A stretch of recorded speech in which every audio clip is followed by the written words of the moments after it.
বিপথে যাওয়াতে কি আছে? ধ্বংস, ধ্বংস আছে, তাই না? তাই আমাদের এখনকার জন্মদিন কি হয় বলো তো? এখনকার জন্মদিন মানেই কেক কাটা, নাচ গান, হই হুল্লোড় করা, পার্টি দেয়া, বিরিয়ানি খাওয়া, মটন খাওয়া, এটাই হলো জন্মদিন, তাই না? এইরকম আর কি করছে জন্মদিনে? জন্মদিনে জীবনের প্রদীপটা জ্বালানোর বদলে জীবনের প্রদীপটাকে নিভিয়ে দিচ্ছে, জীবন প্রদীপটাকে নিভিয়ে দিচ্ছে।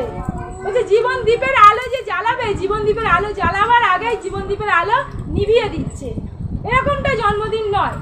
জন্মদিনটা অবশ্যই ঈশ্বরের আশীর্বাদকে নিয়ে যেন জন্মদিনটা আমরা পালন করতে পারি, কারণ আমাদের সমস্ত আশীর্বাদ উপর থেকে আসে।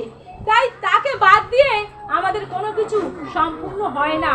আমরা জন্মদিনে অনেক কিছু পালন করি।